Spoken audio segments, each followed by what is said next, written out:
Asia के बुजुर्ग आज भी उस किताब को बतौर वजीफा पढ़ते हैं और उसकी तिलावत करते।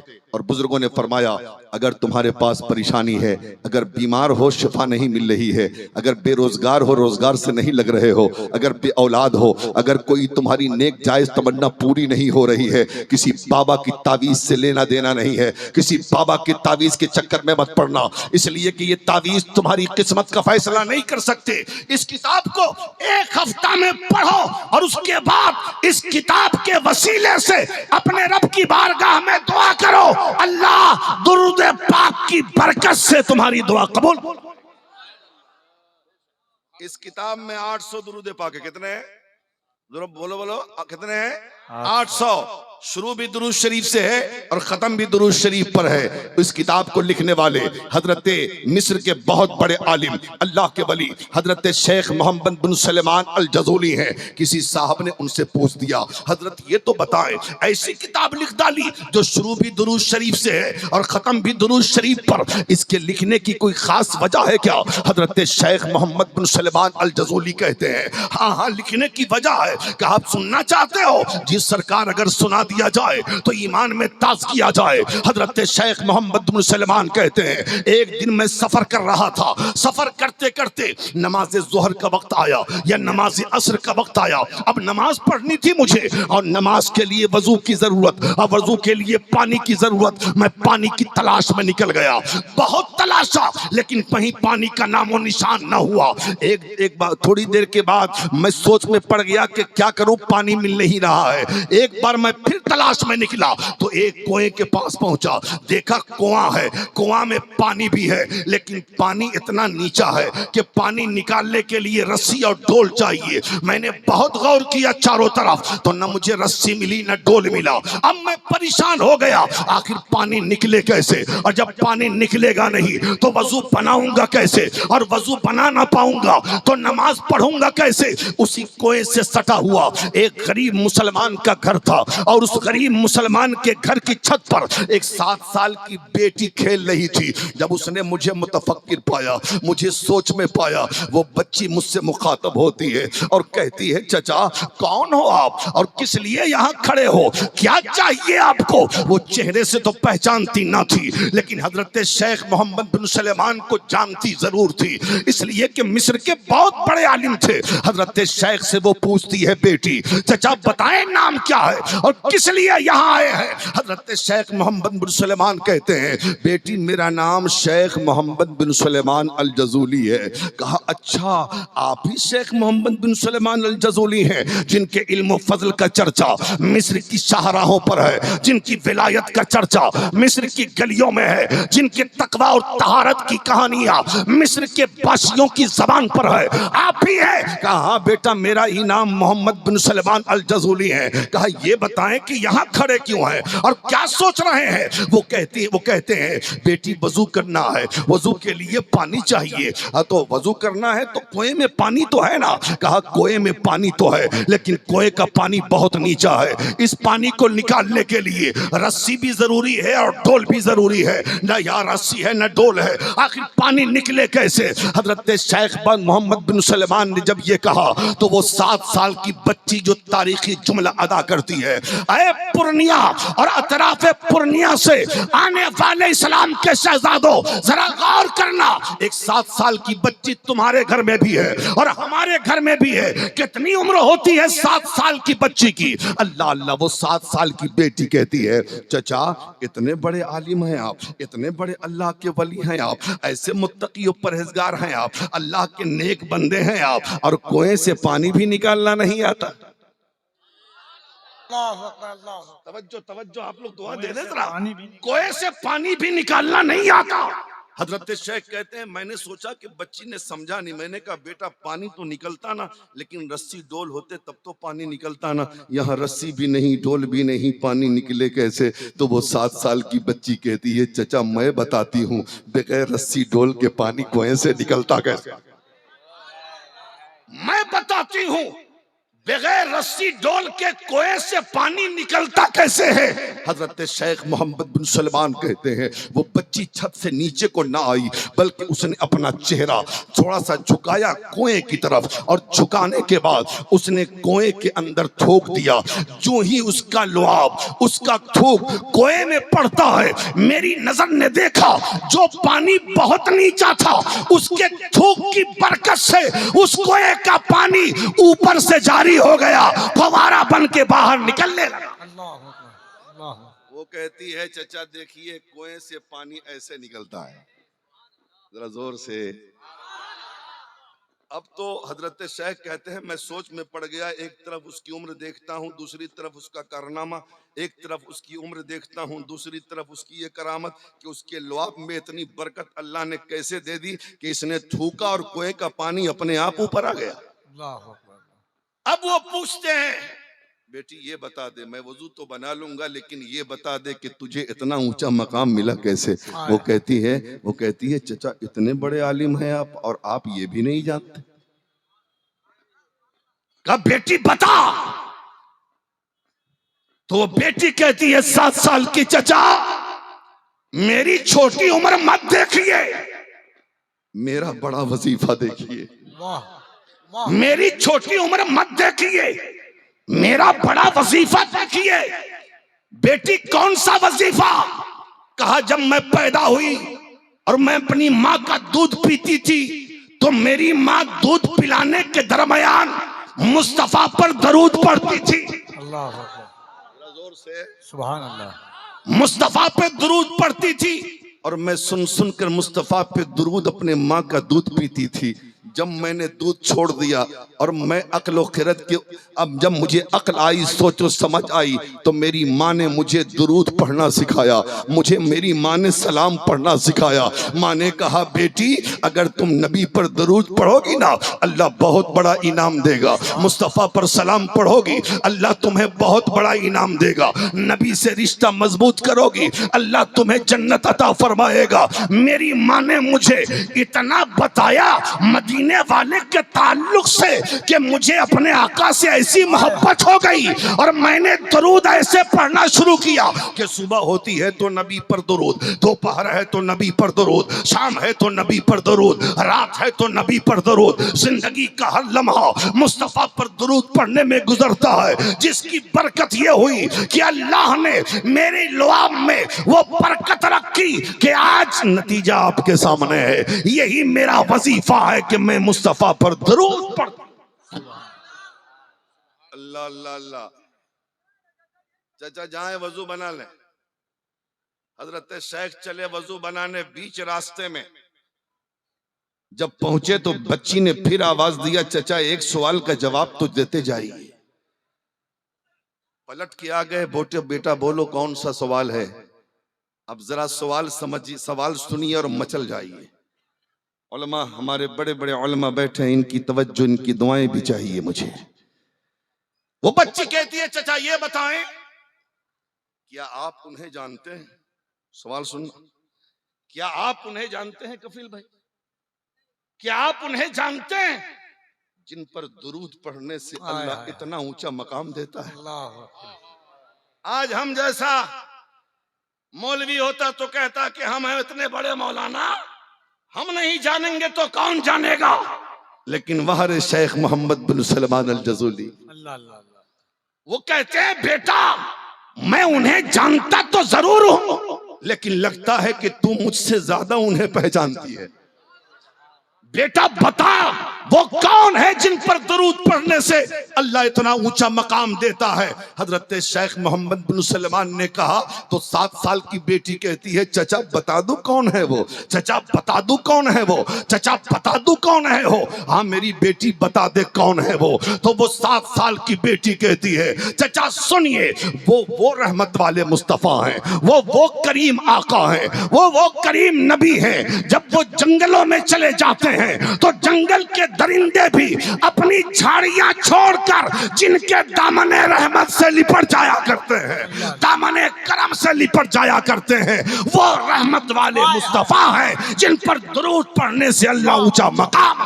नारे तकबीर, नारे रिसालत।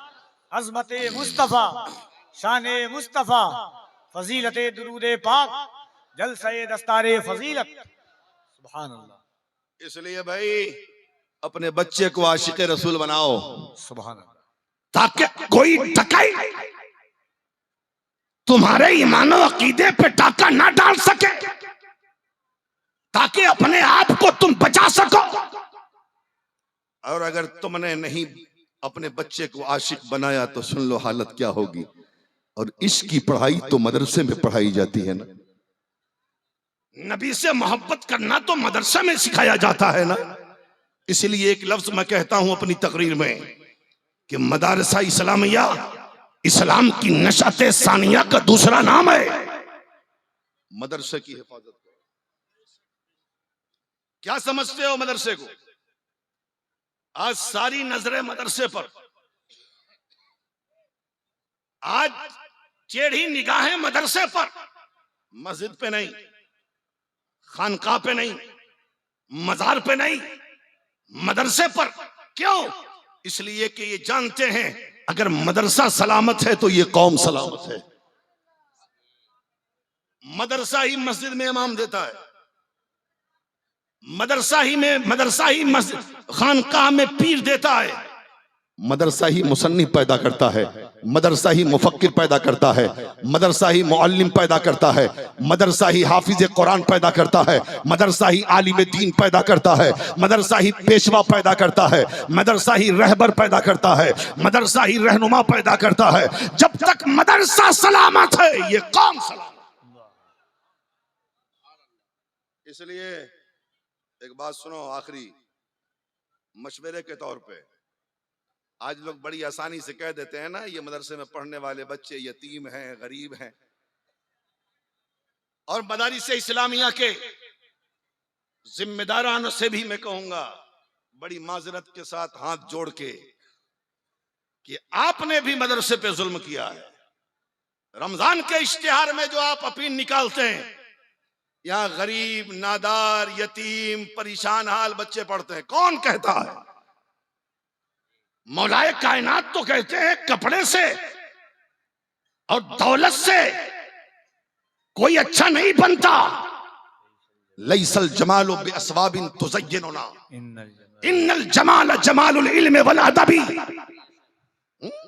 यतीम वो नहीं है जिसके वालिदैन ना हो, यतीम तो वो है जिसके पास इल्म अदब ना हो। लेकिन आपने मदरसे के इश्तिहार में लिखा। एक बार मैं खड़ा था रोड पे, मदरसा बगल में, एक मियाँ बीवी जा रही थी। वल्लाह ये मैं स्टेज पर गलत बात नहीं, सही जो मैंने देखा है और सुना है अपने कान से। मियाँ बीवी जा रहे थे तो बीवी ने पूछा कि क्या है? कहा ये मदरसा का। मदरसा क्या होता है? देहात की रही होगी। कहा यहाँ यतीम बच्चे पढ़ते हैं। क्या बच्चे पढ़ते हैं? यतीम बच्चे पढ़ते हैं। उर्फ आम में यतीम किसको कहा जाता है? जिसके वालिदैन ना हो। अब जरा दारुल उलूम मोहम्मदिया में पढ़ने वाले बच्चों से पूछो उनके माँ बाप हैं कि नहीं। तो हमने भी तो जुल्म किया ना, ये कह के कि यतीम पढ़ते हैं। मियां इश्तिहार में लिखो कि नबी के मेहमान पढ़ते हैं। वाह वाह वाह वाह वाह। नबी के मेहमान पढ़ते हैं और नबी के मेहमानों के लिए दोगे तो तुम्हारा एहसान नहीं है। नबी का मेहमान ले ले, ये नबी के मेहमान का एहसान। सुभान अल्लाह। वाह वाह, बहुत अच्छा सादिक भाई। वाह वाह वाह, ये नबी के मेहमान का एहसान है। वाह वाह वाह वाह वाह। सुन लो, हर शख्स को अपने मेहमान से मोहब्बत होती है। वाह वाह, बोलो सुभान क्या अल्लाह। मुस्तफा को अपने मेहमान से मोहब्बत नहीं होगी? बेशक।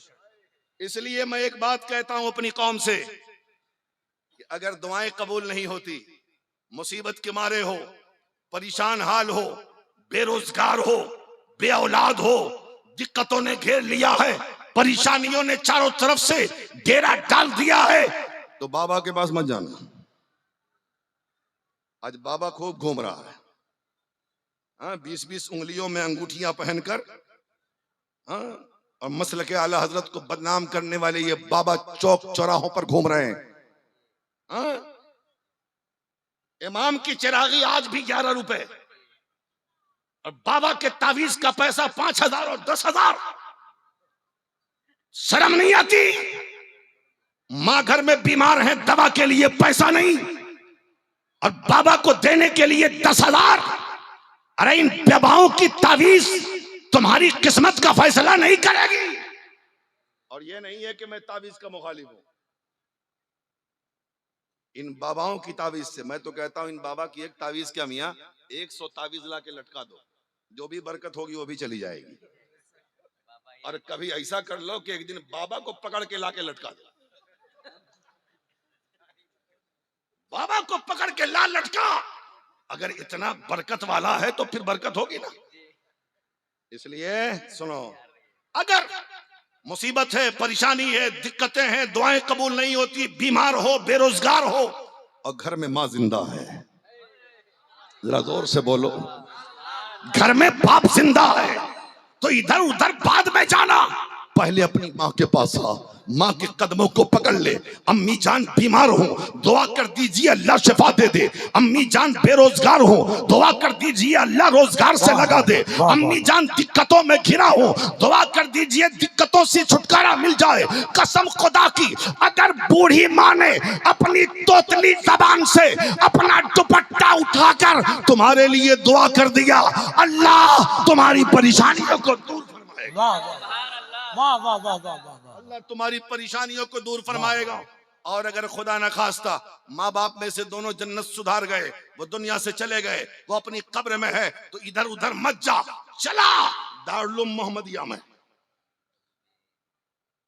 अल्लामा जुबैर साहब के पास आ, मोहतमिम साहब के पास आ, मुफ्ती इरशाद साहब के पास आ, असातिज़ाए दारुल मोहम्मदिया के पास आ, कुछ पैसे नजराने के लेके आ और आकर इनके हवाले कर और कहा, हजरात ये चंद पैसे नजराने के हैं, मेहमान रसूल को दे दीजिए, मेरे लिए दुआ करा दीजिए, मेरे लिए दुआ करा दीजिए।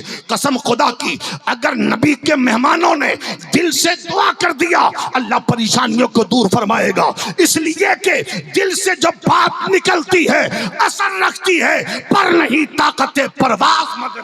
वाह वाह वाह वाह वाह, नारे तकबीर, नारे रिसालत, जलसे दस्तारे फजीलत, दारुल मोहम्मदिया अरबी कॉलेज। सुभान अल्लाह। और ये मैं क्यों कह रहा हूं सुन लो, ऐसे हवा में मैं बात नहीं करता, हाँ इसलिए कह रहा हूं, इनकी दुआओं में असर क्यों है सुन लो। आओ आओ आओ, तुम्हारे अब पूर्णिया में बेशुमार पैसे वाले लोग हैं, बड़ी बड़ी बिल्डिंगें वाले, बड़े बड़े अमीर कबीर, कीमती गाड़ियों वाले, बड़े बड़े ओहदे वाले। 10 अमीरों को इकट्ठा करो और इकट्ठा करने के बाद उनको अपने मोहल्ले के कब्रिस्तान के पास से गुजारो, और उसके बाद अल्लामा मुफ्ती जुबैर साहब किबला या बरेली शरीफ, मुबारकपुर अशरफिया, या जहां जहां तुम्हारी नजर में मोहताज दारुल इफ्ता है, वहां अब सवाल लिखो। और लिखने के बाद सवाल में क्या लिखोगे, हजरत पूर्णिया के मैंने 10 सेठों को अपने मोहल्ले के कब्रिस्तान के पास से गुजार दिया है, ये बता दीजिए क्या कब्र वालों का कोई फायदा हुआ। कसम खुदा की जवाब क्या आएगा मुफ्ती साहब से पूछ लो, कोई फायदा ना हुआ। पलट के एक सवाल और करो, हजरत दारुल मोहम्मदिया में पढ़ने वाला एक 8 साल का बच्चा जो मदरसे की चिटाई पर बैठकर मुस्तफा का कुरान पढ़ रहा है, रब की हदीस पढ़ रहा है, आज मेरे मोहल्ले के कब्रिस्तान के पास से वो 10 साल का बच्चा गुजरा है, वो नबी का मेहमान गुजरा है, तो बताइए फायदा हुआ कि नहीं हुआ। पूरी दुनिया का दारुल इफ्ता कहेगा फायदा हुआ है। हजरत बता दीजिए क्या फायदा हुआ है। क्या फायदा ये हुआ कि अल्लाह ताला ने 40 रोज के लिए मुर्दों से अज़ाब उठा लिया। वाह वाह वाह वाह वाह वाह वाह। और ये कोई मौलवी नहीं कहता, मुस्तफा फरमा रहा है कि अगर आलिम या मुतालिम कब्रिस्तान के पास से गुजर जाए, अल्लाह 40 रोज के लिए कब्र वालों से अजाब उठा दे। इसलिए मैं मदरसे में पढ़ने वाले बच्चों को, इन नबी के मेहमानों को मैं राजा कहता हूं, मैं महाराजा कहता हूं, मैं शहंशाह कहता हूं, मैं बादशाह कहता हूं। आप कहोगे मौलाना ये पहली बार मिला है, मेरी ज़कात पर पलने वाला, मेरा सदका खाकर पढ़ने वाला, मेरे फितने पर जिंदगी गुजारने वाला, ये मदारिस इस्लामिया के बच्चे, ये मेहमान कब से ये राजा हो गए, कब से ये महाराजा हो गए, कब से ये शहंशाह हो गए, कब से ये बादशाह हो गए। मैंने कहा तब से हो गए जब से मुस्तफा ने इनके कदमों में बरकतें रखी। अब बताओ, तेरा राजा गुजरा तो कोई फायदा नहीं, तेरा महाराजा गुजरा तो कोई फायदा नहीं, ये नबी का मेहमान गुजरा तो मुर्दे से 40 दिन के लिए अजाब उठ गया। तो सुनो, मोहब्बत की नजर से देखा करो अपने उलमा से। ये जन्नती चेहरे देख रहे हो ना, ये अगर जन्नती चेहरों को देखना है तो इनको देखो। 60,000, 80,000, 1 लाख तनख्वाह के बाद भी लोग अनशन पे बैठ रहे हैं। हमारी मस्जिद का इमाम 8,000 मिलता है फिर भी अनशन पे नहीं बैठता, 10,000 पाता है फिर भी वो सब्र करता है। और इस कौम को अरे मौलाना के पैसे में बहुत बरकत है। हमने एक साहब से कहा तो ऐसा करो कितना कमाते हो, वही 60-70 हजार, लेकिन पता नहीं चलता है। लेकिन मौलाना 8,000 10,000 कमाता है, किरिच देख लीजिए। हाँ, 1,000 की तो बरकाती टोपी ही लगाता है वो। हाँ, कीमती जूता देख लीजिए, कीमती चश्मा देख लीजिए। मैंने कहा अच्छी बात है, बरकत तो है, तो ऐसा करो कि 1 महीना अपनी तनख्वाह से इमाम की तनख्वाह बदल। बरकत वाला पैसा तुम और अपना बेबरकत वाला बेचारे इमाम के हवाले का। बड़ी आसानी के साथ ये कौम जो है ना, मौलवी को चूना लगाने के दर पे है। हाँ? अपने उलमा से मोहब्बत करो यार। हाँ? ये इमाम हमारा नहीं बोलेगा कि मेरी तनख्वाह बढ़ाओ, मुदर्रिस नहीं बोलेगा, इसलिए कि इनको डर रहता है कहीं मोहतमीम साहब खारजा न कर दें। हाँ, डर तो ये भी लगा रहता है ना कि क्या करेंगे, 4-5 बच्चे घर में हैं, कैसे खाएंगे पिएंगे। हाँ? इसलिए अपने इमाम को, अपने मौलाना को, अपने मौलाना आलिम को, अपने मौलाना को खुद कफील बनाओ। तो मैं कह रहा था इन मदारिस इस्लामिया के बच्चों के अंदर बरकत देख लो। एक आखिरी बात कहकर मैं टाइम देख रहा हूँ, मुझे ख्याल, हम आंख बंद करके तकरीर नहीं करते। हाँ, कि हमें अपना ही ख्याल रहे, पीछे वालों का ख्याल ना रहे। हम आंख खोल के तकरीर करते हैं, हम घड़ी भी देखते रहते हैं ताकि हमें पता चले कि हमसे पीछे जो हमसे बड़े बड़े लोग हैं उनका भी खिताब होना है। और जितने लोग आए हैं सब हमारे मेहमान हैं और सबको वक्त मिलना चाहिए। समझ रहे हैं ना? आखिरी बात सुन लीजिए। अल्लाह, क्या हुआ? क्या हुई इस भाई? अरे बैठ बैठ बैठ बैठो बैठो। हाँ, आखिरी बात सुन लो। हाँ, एक आलिम साहब जलसे से, जैसे हम लोग भी जलसे में कभी जाते हैं, मुफ्ती साहब किबला जाते हैं, हाँ, जलसे से या मिलाद से रात के 2 बजे लौटे, देखा कि घर दूर है, ठंडी का मौसम है, सोचा दारुल उलूम मोहम्मदिया में चला जाता हूँ, रात गुजार लेता हूँ, फजर के बाद चला जाऊंगा मदरसे में, मदरसे से घर चला जाऊंगा। रात के 2 बजे वो आलिम दीन कहता है मैं रात के 2 बजे मदरसे में आया तो कहाँ गया? एक हॉल में गया, जिस हॉल में 30-40 बच्चे, 8 साल और 10 साल की उम्र के बच्चे सो रहे हैं। रात के 2 बजे तो मुदर्रिसीन भी सो रहे हैं, बच्चे भी सो रहे हैं, बिल्कुल सन्नाटा है, कोई जगह नहीं है। जब उस रूम में गया तो नबी के मेहमान एक तरफ, 8-10 साल के सारे उम्र के बच्चे सो रहे थे। अचानक मेरे कान में कुरान के पढ़ने की आवाज आई। जरा जोर से बोलो यार, जोर से बोलो। अभी बलियावी सावाने वाले हैं, ऐसे ही खामोश रहोगे तुम? हाँ? कुरान की तिलावत की आवाज कान से टकराई। आलिम साहब कहते हैं मैं चौंक गया। 40 बच्चे सो रहे हैं, सब बिस्तर पे लेटे, कोई जगह नहीं है, कुरान पढ़ कौन रहा? जोर से। बहुत गौर किया, तिलावत की आवाज कान से टकरा रही है लेकिन पढ़ने वाला नजर नहीं आता। बहुत गौर करने के बाद वो आलिम दीन कहता है, बहुत गौर करने के बाद देखा एक 8 साल का बच्चा बिस्तर पे सोया है, नींद में रब का कुरान पढ़ रहा है, नींद में रब का कुरान पढ़ रहा है। इसीलिए कहता हूं मुसलमानों, मदारिस इस्लामिया के बच्चों से मोहब्बत करो। ये वो नबी के मेहमान हैं जो सोए तो कुरान पढ़ें, जो उठे तो कुरान पढ़ें, जो बैठे तो कुरान पढ़ें, जो चले तो कुरान पढ़ें, जो हर लम्हा कुरान पढ़ें। अरे जिनके दिल में भी कुरान हो और जिनकी ज़बान पे भी कुरान हो, जब वो दुआ करेंगे तो कैसे कबूल नहीं होगी?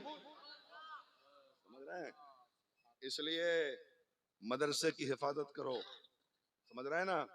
मदारिस दीनिया की हिफाजत करो, अपने बच्चों को दीन सिखाओ। कम से कम इतना तो सिखा लो कि मर जाओ तो वो कब्र पे खड़े होकर हाँ तुम्हारे लिए इसाले सवाब कर सके, दुआए मगफिरत कर सके। समझ रहे हैं? इसलिए मेरे भाई, ये चंद जुमले थे, वक्त की कमी, बातें तो बहुत करनी थी मुझे लेकिन वक्त की कमी है। बस अल्लाह से दुआ है कि अल्लाह ताला इन जुमलों को कबूल फरमाए और मेरे बोलने में कोई भी अमदन सहवन खताएं लग़ज़िशें भूल चूक हो गई हो, मैं सिद्ध दिल से तौबा करता हूँ।